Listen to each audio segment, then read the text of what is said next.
The way we lead impacts the way people live. This world needs truly human leadership. I'm Brent Stewart, your host. Thanks for listening. This podcast is an outreach of Barry-Wehmiller. You can connect with us on Facebook, LinkedIn, Instagram, and Twitter at Barry-Wehmiller, and find our podcasts, articles, and videos at trulyhumanleadership.com. You're listening to a Truly Human Leadership podcast refresher, where we reshare insight from podcast episodes from the past.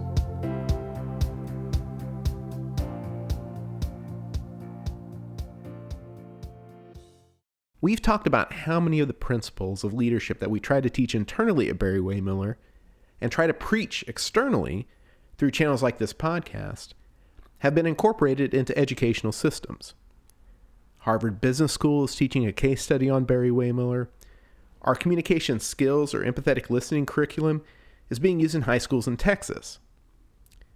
On this episode, we'd like to introduce you to Lisa Waite, a professor at Kent State University who uses some of our communication skills curriculum in her business and professional communications course. She also shows her class the TEDx talk by our CEO, Bob Chapman, which is actually featured on the first episode of our podcast, if you'd like to go back and listen for reference.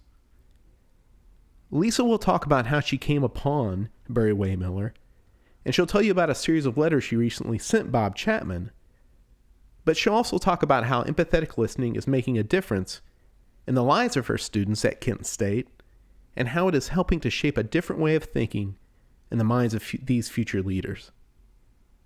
So here's Lisa Waite.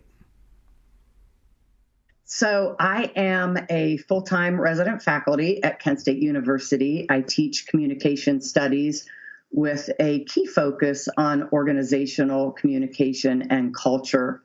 This August, I started my 30th year in education and my 28th year as a consultant. I also have a communication and leadership consultancy where I work with organizations across North America to build world-class teams and their cultures and really kind of polish their communication skills. So as much as I just adore my traditional students in that population, I always find such rich value and connections with my adult learners as well. I learned about this communication skills training course from a dear friend of mine who works for one of the Barry-Wehmiller organizations. And she was telling me about this course that she took recently and went on and on about this new CEO and this new organization she was working with. And she said, as a communication researcher and communication specialist, Lisa, I think you might be interested in taking this course, because she referred to it as life-changing. And I'll be honest with you, I said, yeah, right. Because, Brent, right, as you know, we have all been to seminars and workshops and such, and as much as they offer a lot of great lessons and some relevant value, up to that point, I had yet to experience any that I would have called life-changing. So I took the course, and guess what? It was life-changing for me. It truly was. And she reminded me that it's better to eat crow while it's still warm. So here's how it was life-changing. I came home, and it wasn't an overnight process, but in the course of a year and 18 months, by applying the lessons, I became a better teacher, a better consultant, a better mother, a better spouse. I ended up coming out and taking some other really great experiences that Barry-Wehmiller Corporate University offers. And it was in either the initial course or professor training or one of the experiences where I ended up having a conversation with Bob. And we agreed that we have to somehow get this into the schools, Brent. And at the time, I didn't know exactly how I was going to do this, but I knew that I had to do this. It was that very visceral, a calling, if you will. So I began in in small ways, weaving some of the content into my own lessons and my own illustrations. And this brings us to the course that you reference. So for the listeners, I'll explain a little bit of kind of what brings us together today. One of the courses that I teach is titled Business and Professional Communication. And this prepares students to master a variety of communication skills. We look at interpersonal dynamics, and we talk about how to build world-class teams, naturally collaboration. And I spend a lot of time and insight in talking about leadership and listening. But something as a scholar that I find as an educator, that I find very frustrating. In communication textbooks, the topics of empathy and listening are usually buried somewhere in the middle or at the end of the textbook. And there is just so much in my world that's really wrong with that. So what I do is I'm very intentional in drawing out those topics in the early minutes of the course. On day one, we begin the course talking about the critical nature and importance of empathy and listening. And as part of that, I have a tradition the last couple of years since that TED Talk was released. I play Bob's message, and that becomes the foundation that supports and reinforces all of the other course content. It's one metric that I use. And when you think about architecture, if we think about the architecture of a pyramid, for example, the base is the most broad, and that's what we're going to stack everything else on top of. When I'm getting ready to show Bob's message, kind of as a preview to that, I explain to students that this journey you're about to embark on and to learn about over the course of the next 15 weeks, beginning with this message from Bob Chapman, this is not in any way what I would call kumbaya stuff or fluff or lip service, that this is an actual form of leadership. And what I am always amazed at, Brent, is the students' strong reaction. And you have to consider the demographics of this population. The average age is 18 to 21 years old. Now, certainly we have some older students who are coming back to finish their degrees, my adult learners. But one of the honor students came forward and said, I am just amazed and quite frankly blown away that there is someone out there, a leader like this. And so many of the students right away often say, can I work for him? I want to work for that organization. Truly. And it does exist. So she said, would you provide me with, his address? And I said, well, absolutely. I'm sure he would be very touched by your expression and sentiments. Well, then students started lining up as class was over and, well, can I write? May I write? So I said, absolutely. And I took all their letters, and there were, my goodness, many of them, and put them in an envelope, and off they went. So let's pause for a second. I want to read some excerpts from some of the letters that Lisa's students sent to Bob Chapman. And keep in mind, these are all responses to watching his TEDx talk. And I've kind of edited these comments just for the sake of brevity. But we'll start off with one from Bailey. And she said, I was so intrigued by the points that you made. They were so simple but made so much sense in our world today. Managing or running a business is not about the shareholders, but instead inviting people in where it is our job to develop them and take responsibility of their life and the impact they will make by the way we lead them. Often the students reference their family, relating to their family and their work and their jobs and how they came home.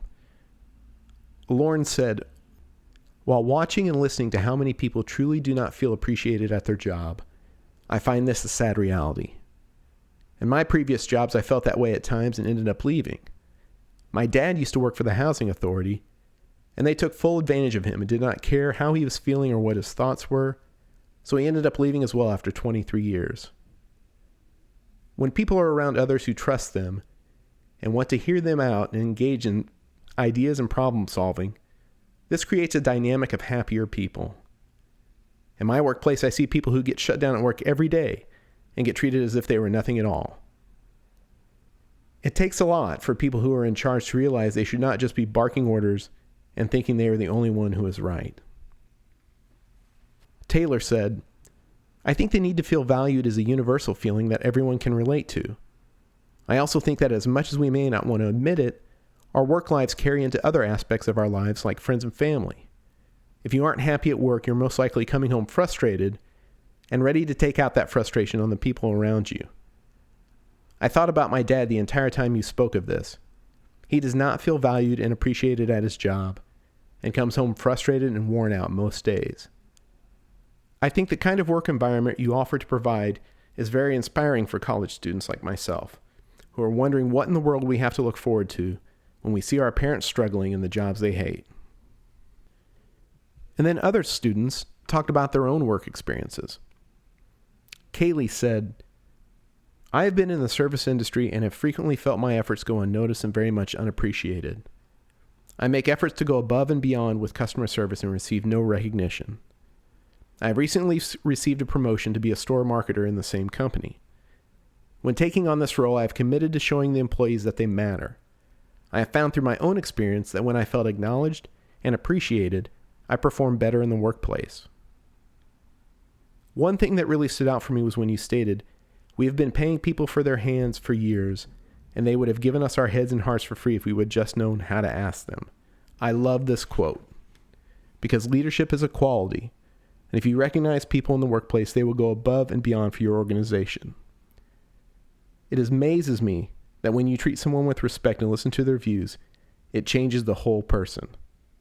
I plan to practice what you preach in the workforce every day.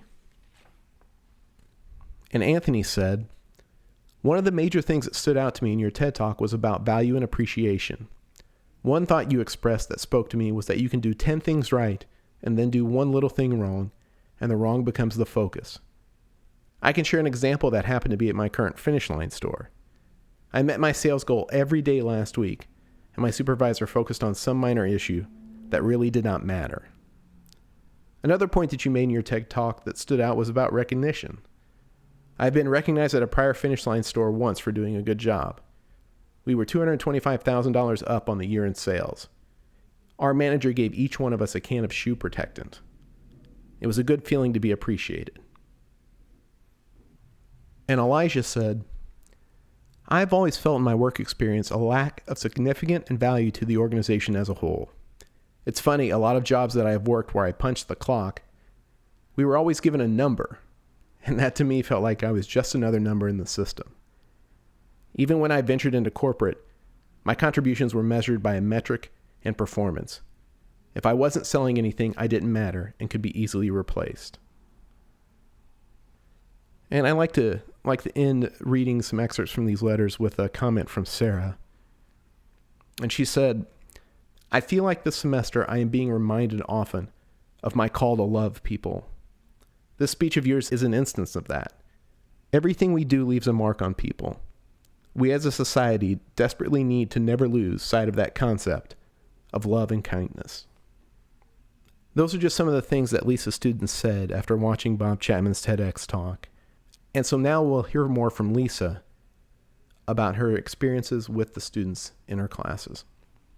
Something that's really interesting about their reaction, or as part of their reaction to Bob's message, is this.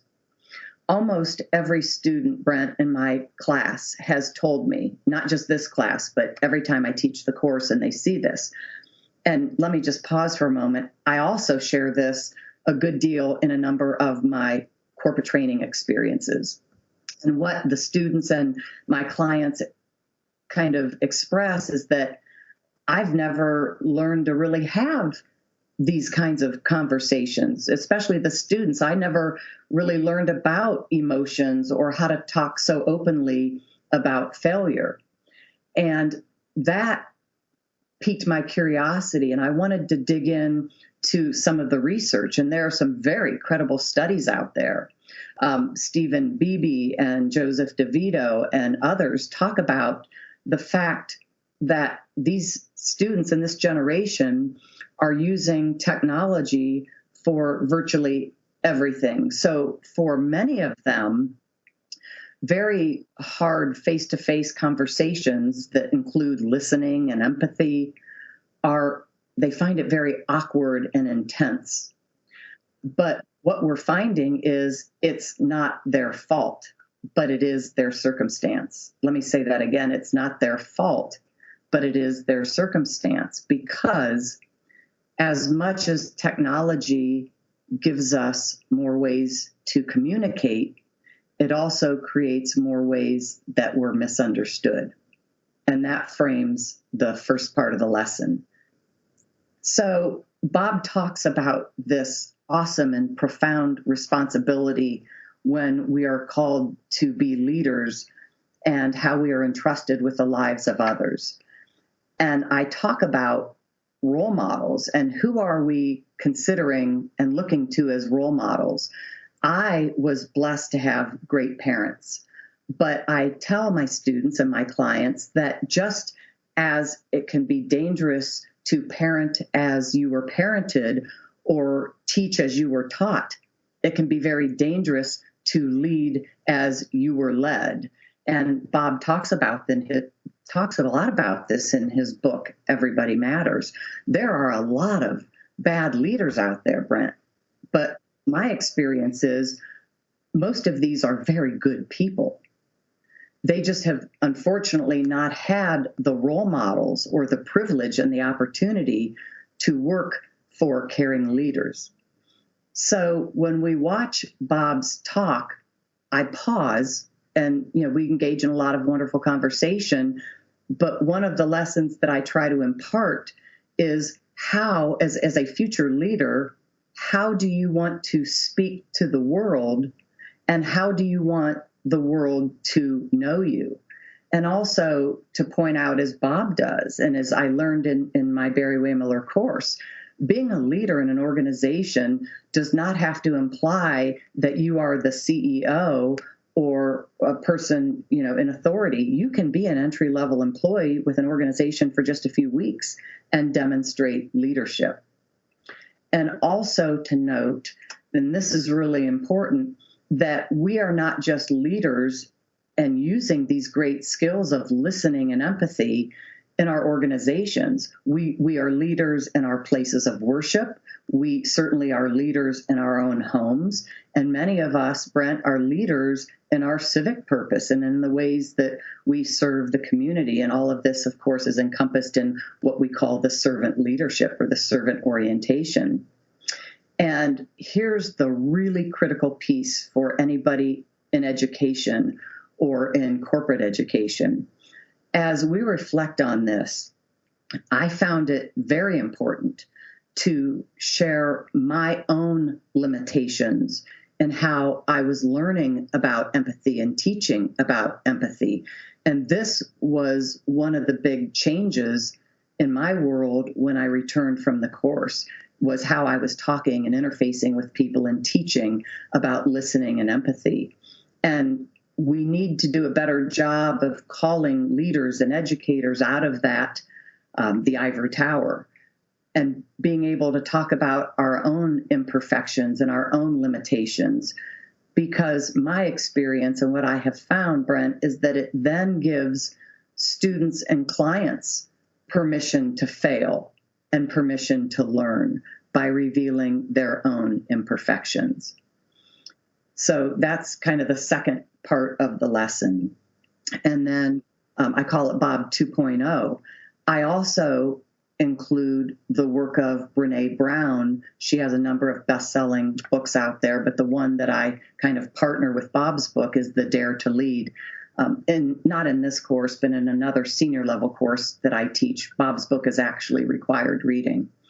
And the Barry-Wehmiller lesson in the school of thought, if you will, with empathy, this is one of my big aha moments from the course and my takeaway. It is not our job necessarily to make things better, but to make that connection. And I came home and I really had to sit with this for more than a few days to try to wrap my mind and be able to undo all my previous ways of thinking. That doesn't happen overnight. I didn't come home from the course or finish reading Bob's book and, accomplish this change in this personal transformation. It took a long time. And I like to say it this way, I'm still a work in progress. I think to a degree we all are. We need to be forever students.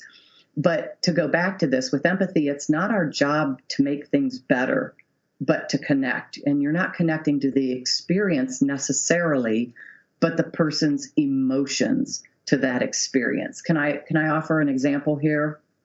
An illustration, Brent? So, for example, if I have a colleague who is a single mother of 3 very young children, and maybe she's experienced some hardship and she's seeking me out as a listener, I am not a single mother, and I can certainly try to flip the lens and through an empathetic spirit, try my best to understand her circumstance, but that's not necessarily what she's trying to draw from me. She's trying to allow me or help me to connect the emotions to that experience. And what I realized, and this, I'm going to use the words again, aha moment. I remember where I was in the course and the facilitator standing in front of me, because previous to that, I wanted to be, like many people, a fixer. We want to fix it. We want to give advice.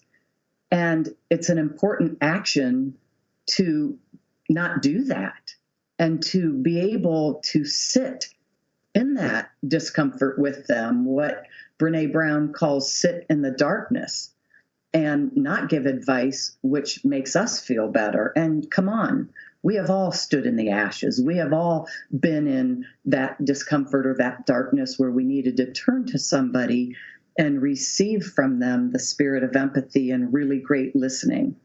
And when we're caught up in, gosh, I don't know what to say, we say something from a good place. We're coming to this with goodness, but we're trying to give that advice, which in that moment makes us feel better. And it kind of changes it from an orientation about their needs to my needs. And when we can stop doing that, not only does it go from a me orientation to a we orientation, but it is so liberating. Brent, that was one of the other big lessons that I came away with. And this is what we're trying to teach about empathy and listening. We're no longer required to have this, I'm going to use the word burden, to come up with the right advice or the answer to try to fix it. We're liberated from that.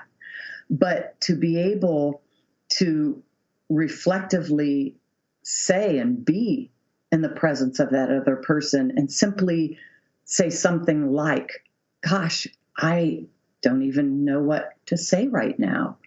I can see how much pain you're in or how much confusion or frustration. But you know what? I'm just really glad that you told me. So we're learning, as I have, and trying to teach, that it's not the advice that heals, but the connection. So when I use Bob's book then in this teaching and I reference his TED Talk, as I said, it remains the metric, one of the metrics throughout the course, is that I have learned, and I tell my students, I have learned not to be the knower teacher, but the listener student. And previous to taking the course, I went into that course as the knower teacher, because when somebody comes and they say, hey, I want to know if I could have a few minutes of your time, I have, something heavy that's on my heart. Well, right away, we go into the teacher mode, or, well, gosh, I must be able to provide them with the answer or the advice. And I no longer come to these circumstances that way or these occasions, but I come to it as listener student. And then we build on that to be able to stay out of judgment, which is very difficult, because that in itself involves compassion. And I remember my mother saying something to the effect that only by giving compassion can you help people find this or find it? And that includes a lot of mindfulness. And I think, Brent, mindfulness is one of those words that has become a buzzword in our society. But here's how I try to think about and teach mindfulness: to think very carefully how you want to show up for a conversation. And also the spirit of forgiveness in that. There are times where maybe I was picked to be a listener and I did not rise to that occasion with the full weight of my being, and I wasn't fully present. And to be able to go back to that person later, even the next day, and say, you know what, you needed me to show up in this way, and I fell short on that, and I apologize, and ask for a do-over. It's also really critical to stop and think about the honor, and I use that word deliberately, the honor, Brent, when someone does pick us to be a listener. Stop and think about that. They picked you, so they must hold you in, a high esteem, or think enough of you to ask for that time.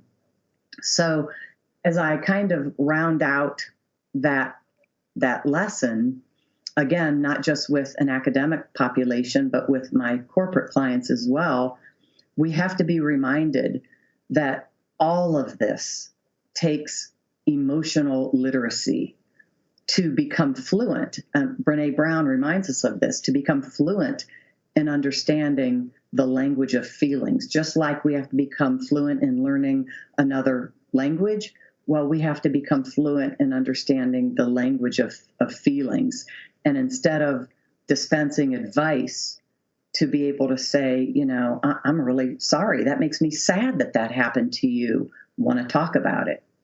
And it allows that person to put their emotion on the table. And that leads us to what I like to call second level listening, because in a broader sense, to be able to talk about, I'll just pick a topic, to be able to talk about race, for example, well, you must first listen, be able to listen about race. To talk about a toxic culture, you must first be proficient at listening about that culture. And it was, let me think, I think it was Stephen Covey, and I'm just going to paraphrase, who said, we must seek first to understand and then to speak. So how does all of this translate to future leaders? And Brene Brown, I love this word. She titles this lesson skydiving, and I hope I don't mess this up. But she says that we have to really teach people to land before they jump. And if you go skydiving, although I have not, I see no reason to jump out of a perfectly good airplane. But for those who do, I understand that they spend more time, the instructors spend more time really teaching you to land safely than the actual jump. And the same is true in leadership. We can't expect people to take risks and even possibly fail if they're not prepared for the hard landings. And the bottom line is that if we don't have the skills to get back up, we may not risk falling. Yeah. One of the things that you talked about earlier was the challenges that your students have today. And you said that with electronic communication, empathy is very difficult. Could you talk about that a little bit more, and then talk about some of the other challenges of your students in terms of communication? Sure, absolutely. Well, as I said, it's not their fault, but it's their circumstance. I asked students about their earliest memories with regard to interfacing with technology, and many of them said that they were swiping iPads open and cell phones and learning to open little kiddie apps when they were 2 and 3 years old. So it takes them away from that face-to-face context. And the way that empathy is displayed electronically is different than displayed face-to-face. When you think about it, we're lacking that very visceral connection and that human element. And the communication situations and the relationships become almost clinical and somewhat sterile, if you will.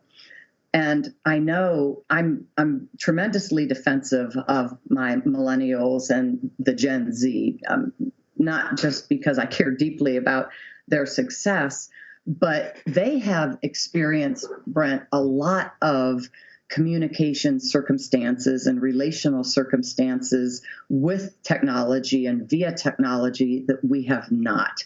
Here's an example.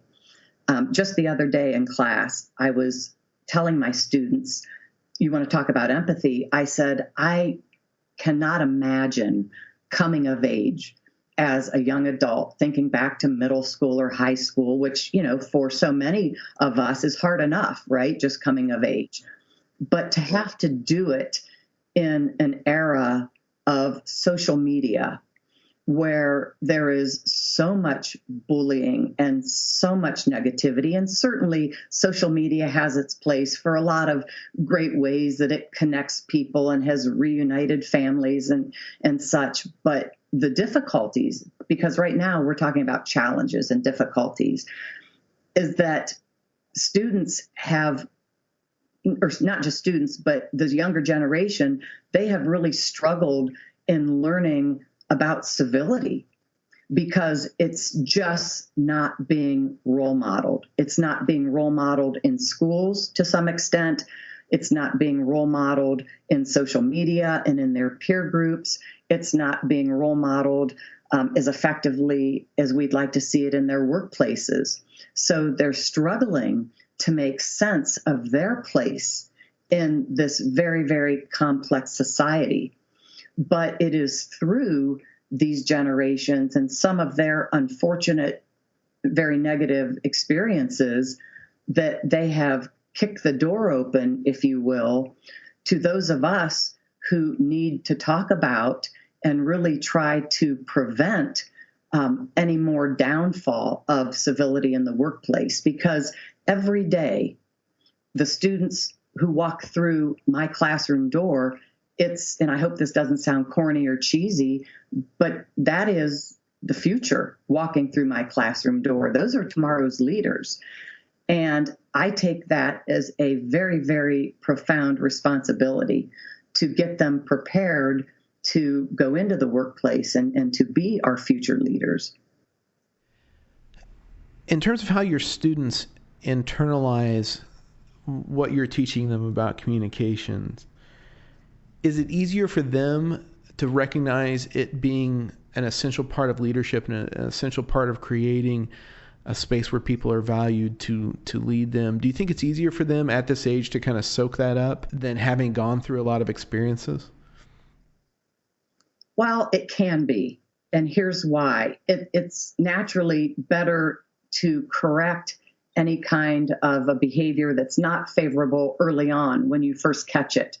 The old cliche, you can't teach an old dog new tricks. It's very difficult, as you know, to go into an organization when people are 15, 20, 30 years into a career and try to make changes. That can be very, very challenging. Organizations don't become toxic overnight, and you can't fix it overnight.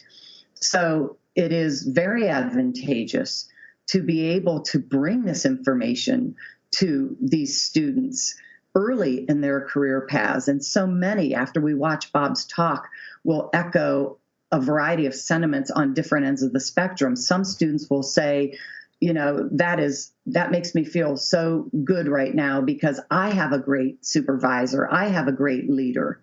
And then other students have such a sad face and they'll say, oh my gosh, I can't even imagine that an organization like that would exist. That's almost an unreality in my world. And I want to be that leader. So we stop and talk about and dissect it. And I call it a communication autopsy, a leadership autopsy. So what is it going to take for you to become this leader? And what do you take away? What does empathy mean to you? And for them to understand, for example, about deep listening, that you don't have to have the advice. You don't have to have the answers. It just changes their whole orientation. And they echo that sentiment. I never really thought of it that way. but they do confirm absolutely, I want to be a leader like Bob. I want to be this to my people and this to my organization. Now, another really important part of that lesson that I impart is this, because so many of them, Brent, express frustration. Well, my leader's older, he or she should know better. So we have to stop and pause and understand this. You cannot confuse emotional maturity with chronological age. And in the course, in the Barry-Wehmiller course, we study a behavioral profile tendency called DISC. And when you study that, you learn that people bring different behaviors. And just because someone is 30 or 40 or 50 doesn't mean that person is going to naturally be a better leader just because they have more experience or they're older. You cannot equate emotional maturity and communication effectiveness or leadership effectiveness with chronological age. And that's one of those lessons. They just kind of sit there with their mouth open. They're getting it. They're thinking about it. I can see their wheels turning. And it's something that I call profoundly simple, but simply profound. So as you're working with students who are younger and you're working with executives who have been in the game a while, you're getting a good perspective of the landscape today. What gives you a lot of hope in terms of the leaders of tomorrow and the companies of tomorrow, and how hopefully more empathetic and caring organizations develop? Where's your sense of hope seeing both of those, all that entire range of leaders and future leaders right now? I do have hope, Brent, and maybe part of that is that I just tend to be positive and maybe a little bit idealist, but we live in a very, very complex society. We live in a very complex time. And regardless of your age or your diversity, whatever makes us different, I think we are far more similar as human beings than we are different. We need to learn to celebrate our differences and acknowledge our differences. And we have to learn to create and kind of birth these caring cultures. And again, it doesn't happen overnight, but I do believe that if we can continue to role model the behavior that we want to see in other people, it will take on its own energy. And at the beginning of this, I said that there are a lot of bad leaders out there, very, very good people, but some, unfortunately, are very bad leaders. I don't believe that people wake up in the morning, that leaders wake up in the morning and they want to fail. This goes to the intent. We talk a lot about intent. I don't think any leader gets up in the morning with the thought of, gee, I want to go in today and really fail in my leadership, and I want to crush my employees, and I don't really want to care about anybody. I don't think people wake up with that mindset. Now, does that happen? Does that behavior actually take place? Of course it does, because some people, leaders who are already out there in organizations, for one reason or another, they have lost their way. But the good news, and where the hope, you asked about hope, where my hope comes in, I believe that we can pull people and organizations back to the center.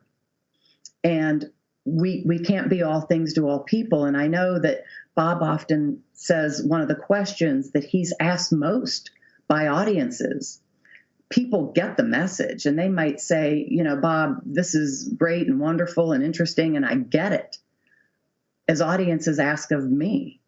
But what about the people who don't get it? And Bob's response, and I piggyback off of that, well, we have to help them get it, because it is our responsibility as leaders. And one of the other lessons that he talks about, that Bob talks about, with great privilege comes great responsibility. With leadership, in a leadership role, Brent, you don't get to do less work. You are called to do more work. And with that comes the great responsibility. So it's our obligation to help teach people, because we have this information, we have this understanding, and we have it somewhat figured out. Again, I don't ever stand in front of a classroom, nor do I stand in front of audiences and claim to have all the answers. As a matter of fact, I always begin a professional development session or the beginning of a semester by saying, I stand in front of you, a very imperfect individual, because I am a forever student. And I think that any one of us, the moment that we feel that we have arrived in life at any level or in any calling, is where we stop learning and we begin failing.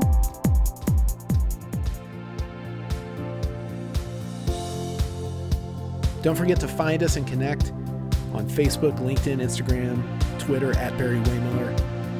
And you can find more podcasts, articles, and videos at trulyhumanleadership.com. I'm Brent Stewart. Thanks for listening.